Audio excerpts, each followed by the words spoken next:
प्रदेश की स्वास्थ्य मंत्री आरती सिंह राव के जन्मदिन पर आज भाजपा नेता व भाजपा के जिला उपाध्यक्ष अजय पटौदा की ओर से कार्यक्रम आयोजित किया गया। आयोजित कार्यक्रम में बतौर अतिथि केंद्रीय मंत्री राव इंद्रजीत सिंह के निजी सहायक रहे रवि यादव पहुंचे। अजय पटौदा ने इस अवसर पर आरती राव का न सिर्फ केक कटवाया बल्कि बेटियों के नाम पर बैंक में एफडी भी करवाई।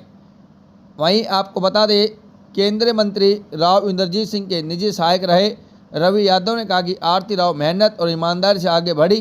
प्रदेश की स्वास्थ्य सेवा भी उनके नेतृत्व में बेहतर हो रही है।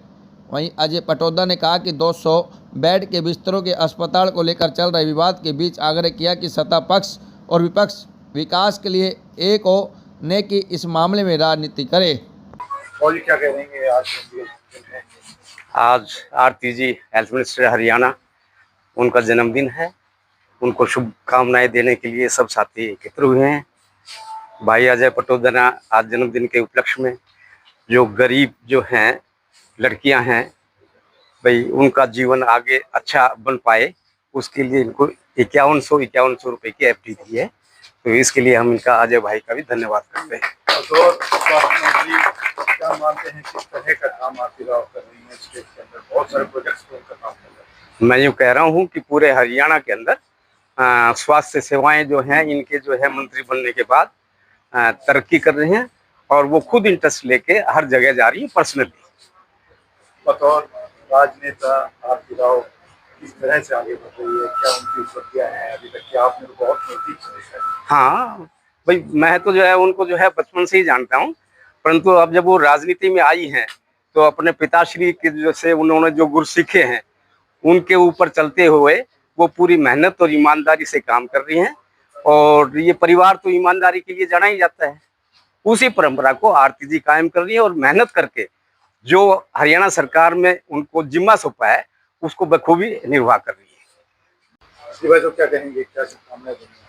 हरियाणा की कैबिनेट मंत्री स्वास्थ्य मंत्री बहन आरती राव का जन्मदिवस है।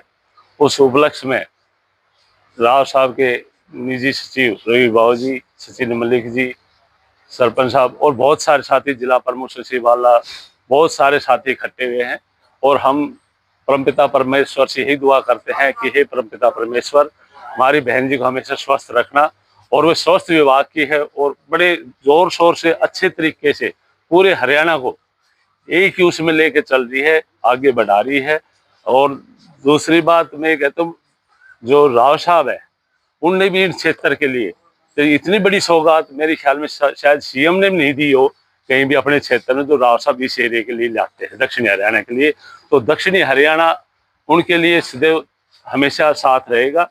और क्योंकि उनका काम करने का तरीका, ईमानदारी से काम करते हैं और उच्च सोच, जैसे बाईपास है, एम्स है, अब 200 बेड का हॉस्पिटल की बात चल रही है, जहाँ भी अच्छी जगह लगे, जो लोगों की सुविधा मिले, फॉर्मेलिटियाँ सारी पूरी हो, वहाँ 200 बेड का हॉस्पिटल देना चाहिए। हम तो ये कहते हैं भी सभी लोगों ने पोजिशन अपोजिशन ने इन मौके पे एक हो जाना चाहिए जब बड़ी सौगात आती है। जैसे एम्स आया, पहले मिनिस्ट्री में घोषणा हुई, पीएम ने घोषणा करी, लेकिन कोई अड़चन आने से उसको माजराम एम्स बनाया गया। तो उसमें भी पोजिशन अपोजिशन एक होना चाहिए था, भी हमारे एरिया में बनेंगे। इसी तरह ये 200 बेड का भी रेवाड़ी में अगर हॉस्पिटल बनता है तो पूरे इलाके में फायदा होगा, पूरे डिस्ट्रिक्ट में फायदा होगा। तो पोजिशन अपोजिशन एक होगा, अपनी सौगात ले लेनी चाहिए, ये दूसरे डिस्ट्रिक्ट में ना जाए।